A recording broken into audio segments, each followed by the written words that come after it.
ഇവിടെ വീഴുവാണ് എൻ്റെ കൂടെ ഒരു 10-15 പേരെ നിൽക്കാം. പക്ഷെ എൻ്റെ കളരി വെട്ടിൻ്റെ എണ്ണമല്ല, ആഴമാണ് കണക്ക്.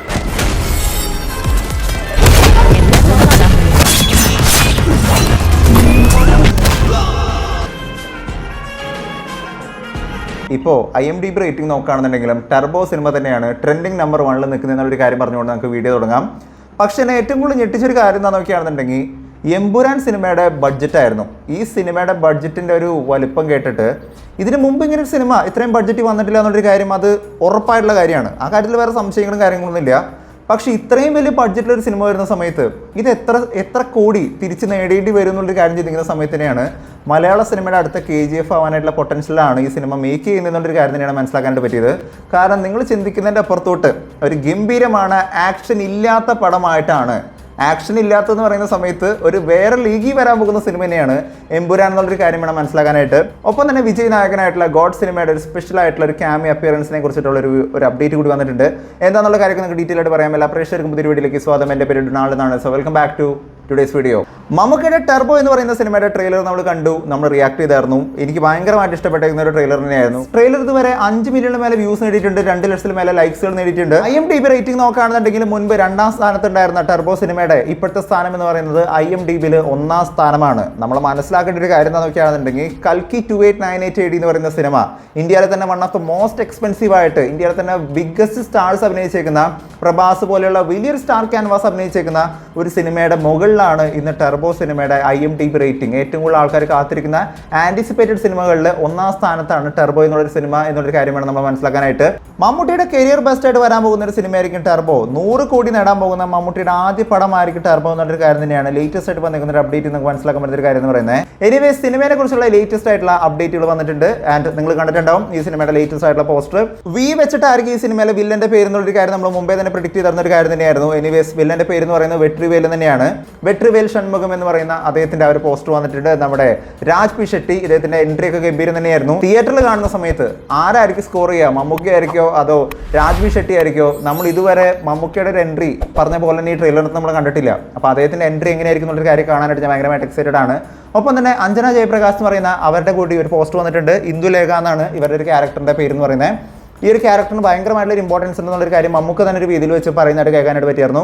ലാലേട്ടൻ്റെ ഏറ്റവും വലിയ ബഡ്ജറ്റിൽ വരാൻ പോകുന്ന സിനിമ ഇനി അങ്ങനെ വേണം എമ്പുരാൻ എന്ന് പറയുന്ന സിനിമയെ കുറിച്ച് വിശേഷിപ്പിക്കാനായിട്ട്. നമുക്കറിയാം ലാലേട്ടൻ്റെ ഏറ്റവും അവസാനം കണ്ടേക്കുന്ന ഏറ്റവും ഗംഭീരമാണ് പടം. ഒരു വേറെ ലെവൽ തിയേറ്ററിക്കൽ സാറ്റിസ്ഫാക്ഷൻ തന്നേക്കുന്ന ഒരു സിനിമ ഏതാണെന്ന് നോക്കുകയാണെന്നുണ്ടെങ്കിൽ അത് എൻ്റെ മനസ്സിൽ പെട്ടെന്ന് വരുന്നത് ലൂസിഫർ എന്ന് പറയുന്ന സിനിമ തന്നെയാണ്. എമ്പുരാൻ സിനിമയുടെ ഷൂട്ടിംഗ് ഇപ്പോൾ നടന്നുകൊണ്ടിരിക്കുന്നത് ട്രിവാൻഡ്രത്താണ്. മെയ് 16-ാം തീയതി മുതലാണ് ഇപ്പോൾ ഈ സിനിമയുടെ ഷൂട്ടിംഗ് ട്രിവാൻഡ്രത്ത് സ്റ്റാർട്ട് ചെയ്തിരിക്കുന്നത്. 15 മേലെ ലൊക്കേഷൻസിലാണ് ഈ സിനിമയുടെ ഷൂട്ടിംഗ് നടക്കുന്നത് എന്നുള്ളൊരു കാര്യമാണ് നമുക്ക് മനസ്സിലാക്കാൻ പറ്റുന്ന ഒരു കാര്യം എന്ന് പറയുന്നത്. ഇത്രയും വലിയ ലൊക്കേഷൻസിൽ, അതും ഇതുവരെ ചിത്രീകരിക്കാത്ത പല സ്ഥലങ്ങളിലും, ഇതുവരെ മറ്റ് സിനിമകൾ ചിത്രീകരിക്കാത്ത ലൊക്കേഷനുകൾ തിരഞ്ഞുപിടിച്ചിട്ടാണ് അവിടെയാണ് പ്രത്യേകിച്ച് മലനിരകളുള്ള സ്ഥലങ്ങളും അങ്ങനെയുള്ള സ്ഥലങ്ങളിലാണ് ഈ സിനിമയുടെ കൂടുതൽ ഷൂട്ടിംഗ് നടന്നിരിക്കുന്ന കാര്യം തന്നെയാണ് നമുക്ക് മനസ്സിലാക്കാനായിട്ട് വരുന്നത്. ഇത്രയും ലൊക്കേഷനുകളിൽ ഷൂട്ട് ചെയ്യുന്ന ഒരു സിനിമ എന്ന് പറയുന്ന സമയത്ത് എന്താണ് ഈ സിനിമയുടെ ഒരു ക്യാൻവാസ് എന്നുള്ളൊരു കാര്യം ഞാൻ മുമ്പേ തന്നെ ചിന്തിച്ചിരുന്ന ഒരു കാര്യം തന്നെയായിരുന്നു. ഒരു 100 കോടിയുടെ പടക്കെ ആയിരിക്കുമോ ഈ ഒരു സിനിമ എന്നുള്ളൊരു കാര്യം മുമ്പേ തന്നെ ചിന്തിക്കുന്ന സമയത്ത് സിനിമയെ കുറിച്ച് വന്നിരിക്കുന്ന ലേറ്റസ്റ്റ് ആയിട്ടുള്ള ഒരു അപ്ഡേറ്റ് എന്താണെന്ന് നോക്കുകയാണെന്നുണ്ടെങ്കിൽ എമ്പുരാൻ സിനിമയുടെ ബഡ്ജറ്റ് എന്ന് പറയുന്നത് 150 കോടി രൂപയിൽ മേലെ ആയിരിക്കും എന്നുള്ളൊരു കാര്യം തന്നെയാണ് ഇതുവരെ വന്നേക്കുന്ന ലേറ്റസ്റ്റ് അപ്ഡേറ്റുകളിൽ നമുക്ക് മനസ്സിലാക്കാൻ പറ്റുന്ന ഒരു കാര്യം എന്ന് പറയുന്നത്. നമുക്കറിയാം ആശീർവാദ് സിനിമയായിരുന്നു ലൂസിഫറിന്റെ പ്രൊഡ്യൂസേഴ്സ് എന്ന് പറയുന്നത് അല്ലേ.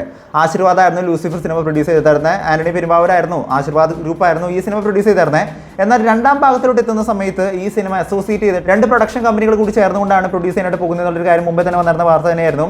ആദ്യം അത് ഹോംബാലെ ആൻഡ് ആശീർവാദ് ആയിരുന്നെങ്കിലും പിന്നീട് അത് ലൈക്ക വിത്ത് ആശീർവാദാണ് ഈ സിനിമ ഇപ്പോൾ ചെയ്യാനായിട്ട് പോകുന്നത് എന്നുള്ളൊരു കാര്യം തന്നെയാണ് ഇപ്പോൾ വന്നേക്കുന്ന ലേറ്റസ്റ്റ് അപ്ഡേറ്റ് എന്ന് പറയുന്നത്. ലൈക്ക എന്ന് പറയുന്ന ഒരു പ്രൊഡക്ഷനെ കുറിച്ച് പറയുകയാണെന്നുണ്ടെങ്കിൽ യന്ത്രൻ 2.0 എന്ന് പറയുന്ന സിനിമയെ കുറിച്ച് മാത്രം പറഞ്ഞാൽ മതി. ബഡ്ജറ്റ് എന്ന് പറയുന്നത് അവർക്ക് വലിയ സംഭവമല്ല.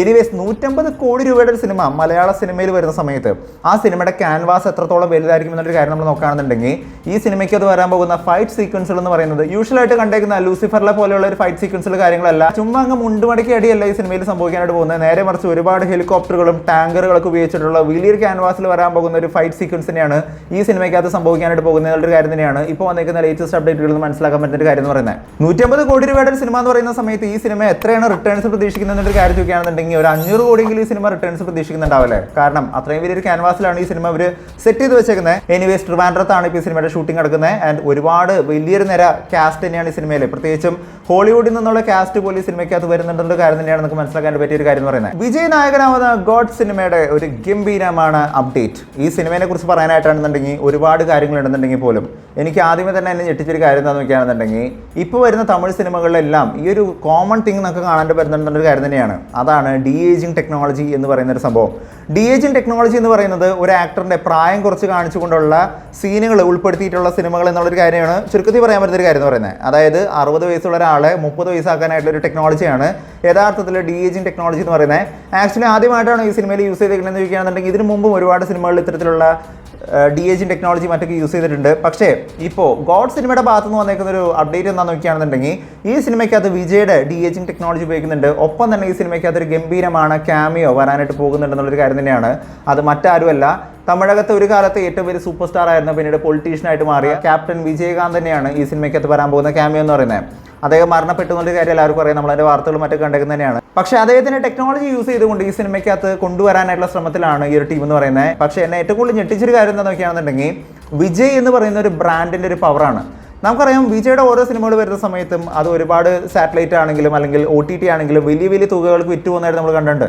ലാസ്റ്റ് ഇറങ്ങിയിരിക്കുന്ന ലിയോ സിനിമയ്ക്ക് വലിയൊരു അത്ഭുതമായിട്ട് എനിക്ക് തോന്നിയിരുന്നില്ല. കാരണം ആ സിനിമയുടെ ഒരു ഹൈപ്പ് നോക്കുന്ന സമയത്ത് LCU എന്ന് പറയുന്ന ഒരു ഫാക്ടർ നിൽക്കുന്ന സമയത്ത് ആ സിനിമ വലിയ തുകയ്ക്ക് വിറ്റ് പോയി എന്നുള്ളൊരു കാര്യം നമുക്കറിയാവുന്നൊരു കാര്യം തന്നെയാണ്. പക്ഷേ ഇനി ഏത് സിനിമയായിരിക്കും ഇതിനെ മറികടക്കാവുന്നൊരു കാര്യം ചിന്തിക്കുന്ന സമയത്ത് തന്നെയാണ് വിജയുടെ ഗോട്ട് എന്ന് പറയുന്ന സിനിമ തന്നെയാണ് ലിയോ സിനിമയുടെ സാറ്റലൈറ്റ് റൈറ്റ്സിനേക്കാൾ കൂടുതൽ തുകയ്ക്ക് വിറ്റുപോയിരിക്കുന്നത്. 93 കോടി രൂപയ്ക്കാണ് സീ ചാനൽ ഈ സിനിമയുടെ റൈറ്റ്സ് വാങ്ങിയേക്കുന്നത് എന്നുള്ളൊരു കാര്യം തന്നെയാണ് നമുക്ക് മനസ്സിലാക്കാൻ പറ്റുന്ന ഒരു കാര്യം എന്ന് പറയുന്നത്. നമുക്കറിയാം വിജയുടെ മിക്ക സിനിമകൾ വരുന്ന സമയത്തും സൺ TV ആണ് ആ സിനിമകളുടെ റൈറ്റ്സ് എല്ലാം എടുക്കാറുള്ളത്.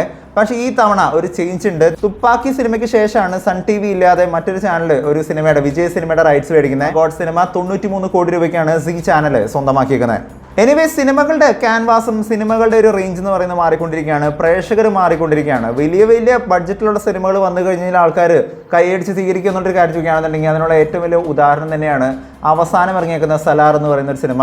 നമുക്കറിയാം KGFന്റെ ഡബിൾ മടങ്ങ് ഒരു ബഡ്ജറ്റ് വന്നേക്കുന്ന സിനിമ KGFന്റെ പകുതി പോലും കളക്ട് ചെയ്തില്ല എന്നുള്ളൊരു കാര്യം നമുക്ക് എല്ലാവർക്കും അറിയാവുന്ന ഒരു കാര്യം തന്നെയാണ്. അപ്പോൾ ബഡ്ജറ്റ് അല്ല വലിയൊരു സംഭവം. ഇപ്പോൾ ഈ അടുത്തിറങ്ങാൻ പോകുന്ന കൽക്കി 2898 AD എന്ന് പറയുന്ന സിനിമ ഇന്ത്യയുടെ തന്നെ one of the most expensive ആയിട്ടുള്ള സിനിമയാണ്.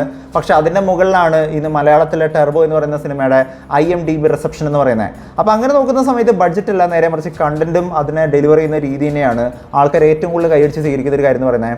എനിവേസ് ഏത് സിനിമയാണ് നിങ്ങൾ ഏറ്റവും കൂടുതൽ കാത്തിരിക്കുന്ന സിനിമ? ലാലേട്ടൻ്റെ എമ്പുരാനാണോ, നമ്മുടെ മമ്മൂക്കയുടെ ടെർബോ എന്ന് പറയുന്ന സിനിമയാണോ, അതല്ലെങ്കിൽ വിജയുടെ ഗോട്ടാണോ? ഏത് സിനിമയ്ക്കാണ് നിങ്ങൾ ഏറ്റവും കൂടുതൽ കാത്തിരിക്കുന്നത് എന്നൊരു കാര്യം കൂടി താഴെ നിന്ന് കമന്റ് ചെയ്യുക. വീഡിയോ ഇഷ്ടപ്പെട്ടെങ്കിൽ വീഡിയോയിലേക്ക് ചെയ്യുക, വീഡിയോ മാക്സിമം മൊബൈലിലൂടെ ഷെയർ ചെയ്യുക. ചാനൽ ഇഷ്ടപ്പെടുന്നുണ്ടെങ്കിൽ സബ്സ്ക്രൈബ് ചെയ്യുന്ന കാര്യം പരിഗണിച്ചേക്കുക. തൊട്ടടുത്തുള്ള ബെല്ലൈക്കൺ കൂടി അമർത്തിക്കുകയാണെന്നുണ്ടെങ്കിൽ ലേറ്റസ്റ്റ് ആയിട്ട് വരുന്ന വീഡിയോയുടെ അപ്ഡേറ്റുകളെല്ലാം കൂടി ലഭിക്കുന്നതായിരിക്കും. മറ്റൊരു വീഡിയോയുമായിട്ട് വീണ്ടും വരുന്നവരെ ഇറ്റ്സ് മീ ടു നാൾസ് സൈനിങ് ഔട്ട്. ബൈ.